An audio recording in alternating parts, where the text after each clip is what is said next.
Bonjour à tous, bienvenue sur ma chaîne, Dan Solo. Aujourd'hui, on va faire le déballage de Dune Imperium, la version française, que j'attendais beaucoup, justement la version française, qu'elle est sortie aujourd'hui officiellement ici au Québec, le 25 juin 2021. Oui, je voulais ce jeu parce que Dune, pour moi, c'est un film fétiche de mon enfance. En 84, un film que j'ai adoré. Par contre, le jeu est basé sur le prochain film de Dune, qui va être réalisé par Denis Villeneuve, un Québécois, qui réalise souvent des films de science-fiction. Donc, je voulais ce jeu parce que le thème m'intéresse. C'est le premier jeu dans ma collection que j'ai qui est basé sur un jeu, sur un film, excusez. Alors, j'ai bien hâte de voir ça. Un jeu de Paul Deden, qui est édité la version anglaise par Dear Wolf, et je ne sais pas si c'est marqué en arrière, la version française par Lucky Duck Game. Un jeu de 1 à 4 joueurs pour des parties d'environ 60 à 120 minutes pour 13 ans et plus. C'est un jeu qui regroupe plusieurs choses. Placement d'ouvriers, deck building, gestion de ressources. Puis il y a une petite phase de combat aussi. Donc il y a beaucoup de choses. Et puis moi ce qui me plaît aussi, c'est que c'est pas un jeu basé sur on doit faire 5 rondes, puis le jeu se termine, puis celui qui a plus de points gagne. Non, non, non, c'est le premier à 10 points. Le premier qui arrive à 10 points gagne la partie. Donc on a du temps un peu pour fabriquer notre système de jeu, acquérir beaucoup de cartes pour monter notre deck building. Donc moi c'est une partie que j'aimais du jeu. Ok, on va ouvrir ça.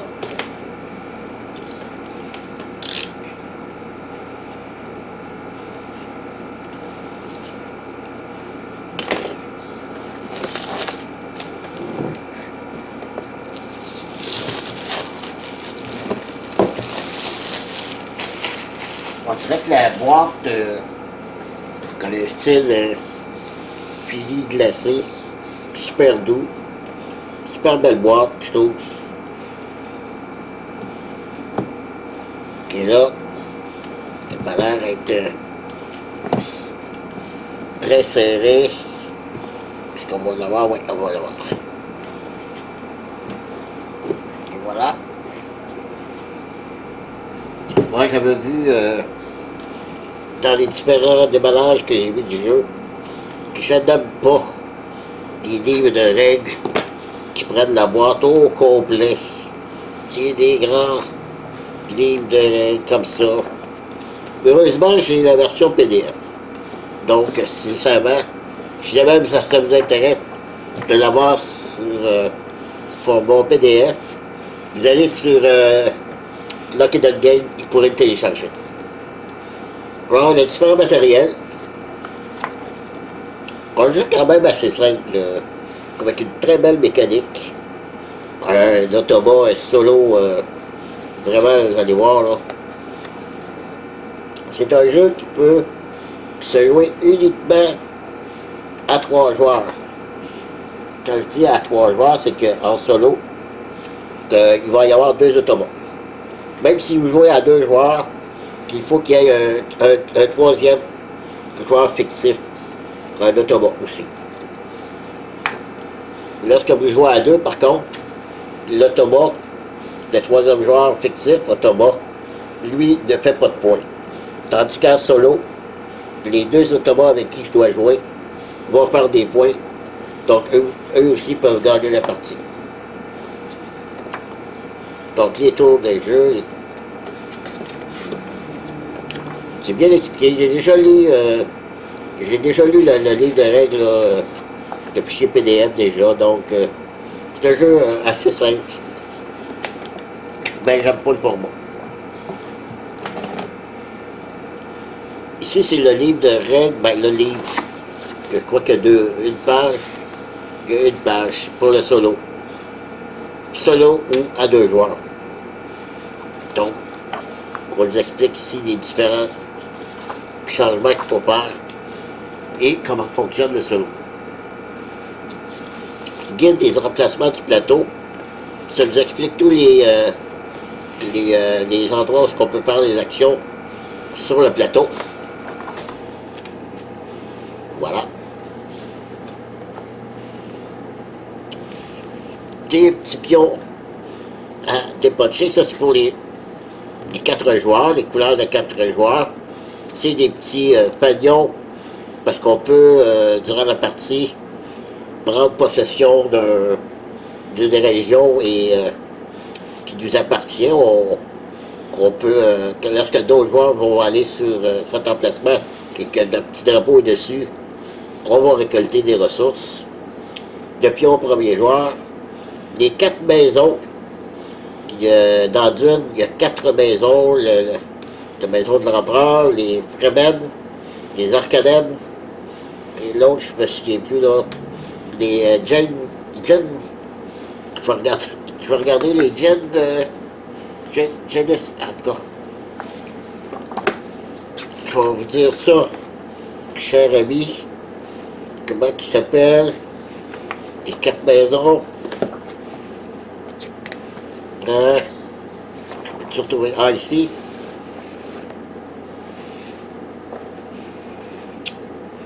J'arrive pas vite là à retrouver. Vous le marquerez dans le bas de l'écran. Vous allez voir là, ça va être marqué ici. Dans le bas de l'écran, c'est quoi les 4 maisons.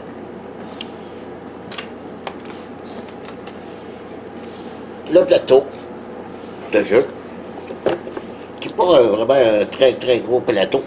Je vais vous l'ouvrir tout de suite. Attention à moi. En 4 parties. Seulement un côté. Voilà. Beau petit plateau. Pas très grand. J'adore ça.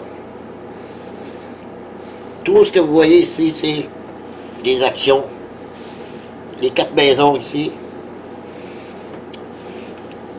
dans le désert aussi, des actions en vert, bleu, jaune, et vous avez les 4 maisons. Vous allez voir avec les cartes, c'est avec les cartes qu'on va décider où on va faire notre action. Sur la carte, il devra y avoir ce symbole-là de triangle si on veut faire l'action ici.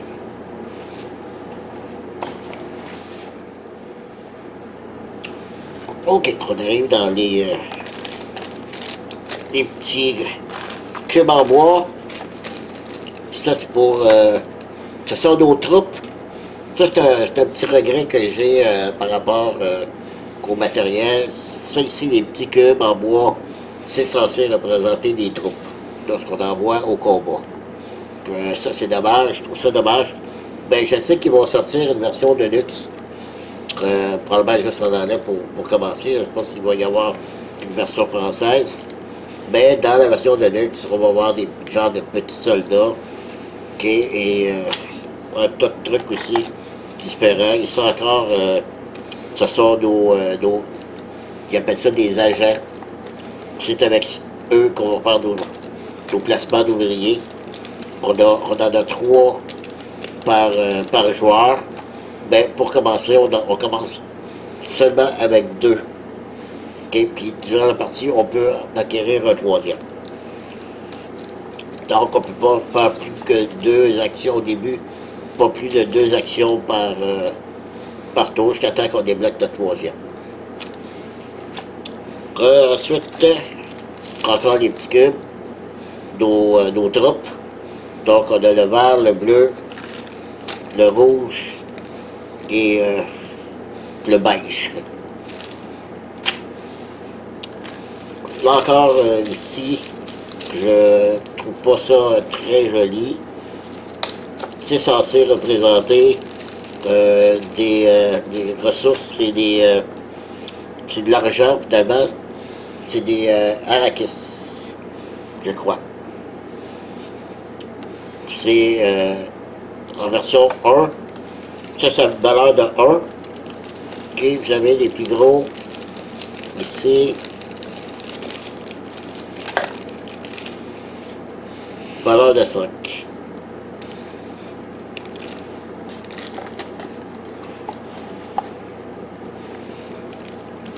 OK. Comme autre ressource, on a des épices. Et là, c'est pas des petites rondelles.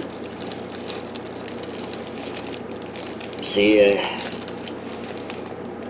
d'un autre format. Et encore là, c'est valeur de 1. Et vous avez aussi en plus gros format pour une valeur de 5. Voilà.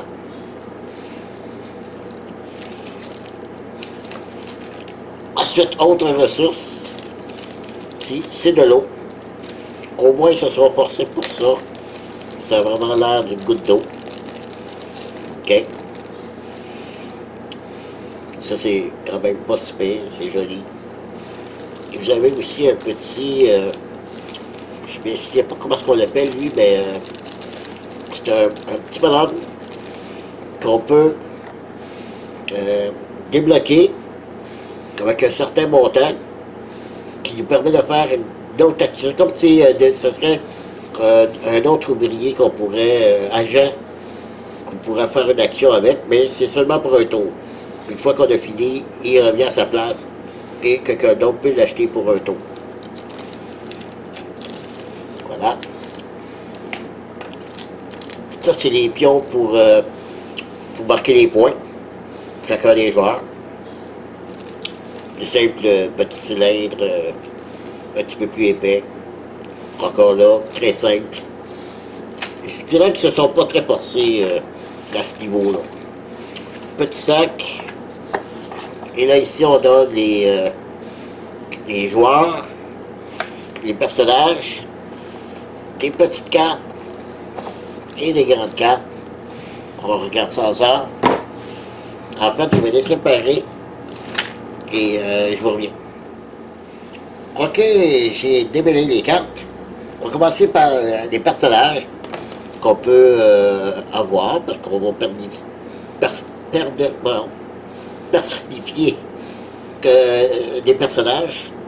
Donc, on a ici le duc Leto Atréide, de la maison Atréide. Chaque joueur, chaque personnage a une habilité propre à lui. Et ici, une autre aussi habilité propre à lui, mais c'est selon la carte, c'est une chevalière. Je vais vous montrer, là, chaque deck de cartes de départ de chacun des joueurs a une carte avec cette espèce de bague de chevalière qui, lorsqu'on l'utilise, on exécute cette action-là. Et c'est ça, comme ça pour chacun des personnages. Donc, la maison Atréide, rencontre la maison Atréide, Paul Astréide, fameux Paul, le baron Vladimir Harkonnen,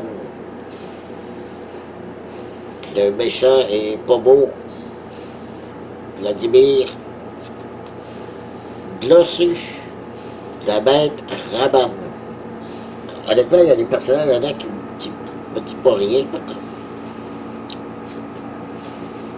À compte, Mémon Torval. Torval me dit quelque chose, je crois qu'il... La comtesse Ariana Torval, la fille du comte Torval, ici. Le comte Ilbad Richels. Elina Richels, ça doit être sa fille aussi. Alors on voit que ça paraît que c'est chacun des maisons, c'est des maisons familiales. Et on regarde. Il y en a, on a 1, 2, 3, 4, 5, 6, 7, 8 personnages en tout. C'est quand même bon. Alors ici, c'est des decks de cartes de départ de chacun des joueurs. Ça, ici, c'est des points qu'on peut dépenser à la fin pour acheter des cartes. On en a deux comme ça ici. Cette carte-là a deux fonctions. Soit pour faire une action ici, dans les cases vertes que je vous ai montré sur le plateau, ou l'utiliser à la fin pour rajouter un point de combat. Ici, on peut l'utiliser pour faire une action pour une des 4 maisons que je vous ai montrées, ou la garder pour, à la fin, utiliser un point de crédit pour acheter des cartes. Belle chose ici, pour les actions du désert, qui triangle jaune. On en a deux comme ça. Ici, c'est les bleus, ou un point de crédit. Ici, encore une fois, c'est pour les 4 maisons. Par contre, elle, à la fin, on doit la détruire, on la perd. Notre fameuse chevalière, donc, on l'utilise pour faire une de ces actions-là, soit dans les verts, les bleus ou les jaunes. Et on l'utilise aussi, je veux dire, si on place un ouvrier sur une de ces 3 actions-là, mais on fait aussi la chevalière, c'est pas un ou l'autre. Quand c'est dans tout ce qui est dans le carré rectangle gris ici, là, on l'obtient en même temps qu'on fait l'action. Si on ne fait pas ça, qu'on n'a pas joué notre carte, on gagne un crédit pour acheter des cartes. Ok, voilà, ça c'est les cartes de base. Dans les cartes qu'on peut acheter, il y a ce gros paquet-là. Et là, je donne de toutes les sortes. Ok, elle coûte un crédit. Quand cette carte est détruite, on peut gagner 4 Solaris.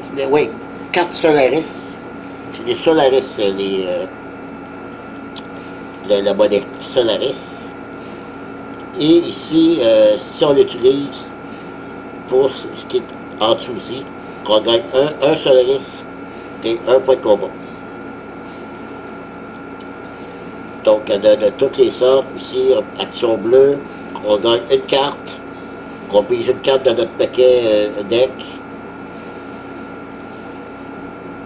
L'artistique des cartes, j'adore. C'est très beau. C'est vraiment thématique de Dune.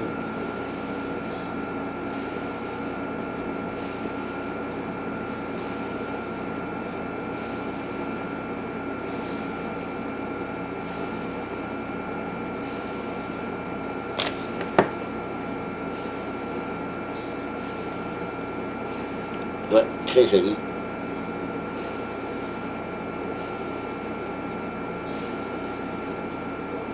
Et je remarque qu'il n'y a pas beaucoup des pareils. De temps en temps, on va avoir 2 cartes pareilles. Comme là, ben à part ça, c'est beau ça. J'ai pas mentionné, en haut c'est le coût, hein. C'est ça que ça coûte pour l'acheter.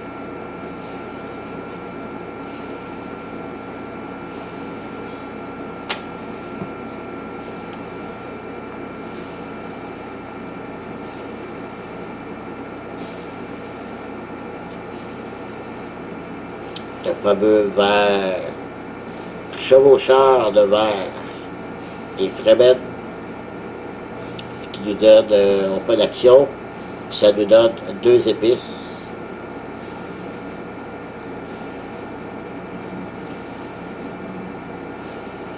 Ok, ici, on a 2 influences dans cette maison-là, ça nous donne 4 points de combat supplémentaires. Si on a une alliance avec eux, on a 2 points de combat. Ça, c'est pas très vérifie. Exactement. Très jolie celle-là. Wow. Ah, lorsque on achète la carte, on a un bonus ici, qu'on peut monter notre pion dans une des maisons, parce que je n'ai pas montré là, dans les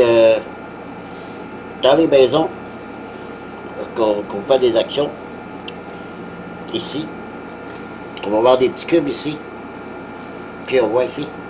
Donc notre cube on l'avance. Dès qu'on fait l'action, là ou là, on avance le petit cube. Et on avance encore si on refait là. Et ça ici, ce symbole-là, c'est des points de victoire. Et je ne sais pas si je l'avais bien montré sur le plateau de jeu. Donc c'est ça. C'est la piste des points. Et c'est le premier à 10 points qui remporte la partie. Ça ici, c'est des cartes. C'est drôle parce que sur chacun des paquets de cartes, probablement quand ils font le montage des boîtes, pour être sûr de ne pas se tromper, qu'ils mettent ça de période français, donc c'est des cartes qu'on peut acheter par la suite. On a 3 paquets ici pour acheter, pour faire l'acquisition. C'est des paquets communs à tout le monde qu'on peut placer sur le côté du plateau. Mais seulement celui-là ici, là, je ne sais pas c'est quoi. Comment est-ce qu'on peut acheter ces cartes-là? Je me souviens pas du tout. Je me souviens pas d'avoir lu, même dans le livre de règles, c'est quoi ça, mais il faut vérifier. Là, écoutez, c'est toutes les maisons, toutes les couleurs d'action. Donc cette carte-là, je peux faire n'importe quelle action sur le plateau et en plus je paye une carte. Mais comment est-ce qu'on la paye, ça, je ne sais pas. Les autres, c'est la même chose. Ici, elle coûte 9 Solaris. Mais lorsqu'on la jette, on a un point de victoire, plus un épice lorsqu'on dépense la carte. Un point de victoire lorsqu'on l'achète. Mais les Solaris, c'est quand même assez difficile à acquérir. Les ressources, c'est très difficile à acheter, à acquérir des ressources. Donc, c'est une gestion de ressources, mais vraiment gestion, là. OK? Donc, un autre petit paquet ici, commun, qui coûte 2. Toutes les cartes coûtent 2. Et ça nous donne soit d'action dans les verts, dans les bleus, ou 2 crédits pour faire l'acquisition de cartes. Donc, on a ces 3-là, petit paquet-là, pour ça. Dans les grandes cartes, ici, c'est l'automat. Ce gros paquet-là, c'est l'automat. Et, voyez-vous, ici, lorsqu'on joue à un joueur, ça doit être inclus. Si on joue à deux joueurs, on les enlève. Sauf que des cartes ici, comme 2 joueurs, ça, s'il joue seul, je vais devoir enlever ces 3 cartes-là. Pour ce qui est du reste, c'est l'automat va envoyer son ouvrier sur le plateau à Carthage, qui va récolter une troupe et le mettre dans la zone de combat. Et c'est un peu comme ça. Toutes les cartes, c'est pour faire exactement comme nous, des actions sur le plateau. Garder des ressources, garder des troupes pour faire les combats, garder des points de victoire. Et lui, chaque fois qu'il va accumuler, c'est 7, chaque fois qu'il accumule 7 épices, on les dépense, pour lui, il récolte un point de victoire, 7 Solaris, qui gagne un point de victoire, 3 gouttes d'eau, il gagne un point de victoire, et 3 cartes intrigue, il gagne un autre point de victoire. Donc, c'est un des rares automas où pour lui, les ressources, ça compte. Généralement, lorsqu'on joue avec des automas, on ne s'occupe pas des ressources. La seule affaire, c'est que lorsqu'il va faire ses actions, il ne paye pas de ressources lorsqu'il fait ses actions. Comme ici, si on regarde ici, là, il faut, pour faire l'action, il faut payer 2 gouttes d'eau. Lui, il n'y aura pas de gouttes d'eau à payer.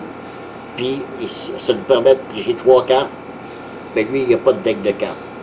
Tout ce qu'il va faire, c'est mettre son jeton là, et c'est tout. Les cartes intrigues, un bon petit paquet aussi. Ça, c'est, on peut gagner ça. C'est des bonus qu'on peut jouer. C'est une carte qu'on peut jouer. Comme si, ici, en combat, si vous avez une alliance de faction avec une des factions, je gagne 2 épices, ou non, je dépasse 2 épices pour avoir 7 points de combat. Donc, il y en a de différents types de cartes d'intrigue qui donnent différents avantages. Comme lui, cette carte me permet de monter sur la piste de l'empereur, mon petit cube de 1. Ici, c'est une autre maison que je peux monter mon cube. Donc, acquérir des cartes intrigues, c'est quand même important, qui nous donne certains avantages. Voilà. Autre carte, autre petit paquet de cartes, dernier paquet de cartes que je vais vous montrer, c'est les conflits pour les combats. OK, si on regarde ici, le plateau, c'est la zone de combat. Ce paquet de cartes-là, lui, qui vient se placer ici, ben on ne met pas tout le paquet. Il va y avoir 10 cartes. Autrement dit, aussi, j'ai oublié de vous dire, c'est soit le premier à 10 points, ou le jeu s'arrête lorsque les 10 cartes sont dépassées, sont jouées. Ça veut dire que si on n'a pas eu notre 10 points, le jeu s'arrête et c'est celui qui est en avant qui va gagner la partie. Des cartes conflits, c'est à chaque tour, OK, on va tourner une carte ici, et celui qui va gagner, remporter le combat à la fin, première position, qui va pouvoir avancer son petit cube sur une des maisons qu'il veut, et il va gagner 2 Solaris. Le deuxième va gagner 3 Solaris. Lorsqu'on joue à 1 ou 2 joueurs, ou même 3 joueurs, il n'y a pas de troisième position. La troisième position, c'est seulement lorsqu'on joue à 4 joueurs. Voilà. Donc, toutes des cartes conflits, comme ça, ici, première position, va gagner 1 point de victoire. Là, c'est important d'aller faire nos combats pour remporter le conflit. Voilà. C'est tout. Écoutez, j'ai extrêmement hâte de l'essayer. Je ne vous en cache pas. Puis, en plus, c'est un thème qui m'intéressait beaucoup, Dune. Alors, j'ai bien hâte d'essayer ça. Je ne pense pas pouvoir vous en faire une partie, quelque chose qui prend beaucoup de place. Même vous aurez mon avis, ça c'est sûr et certain, à savoir comment est le solo. Et puis, c'est ça. Voilà, c'est tout. Merci de m'avoir suivi. Et je vous dis à la prochaine. Bye bye.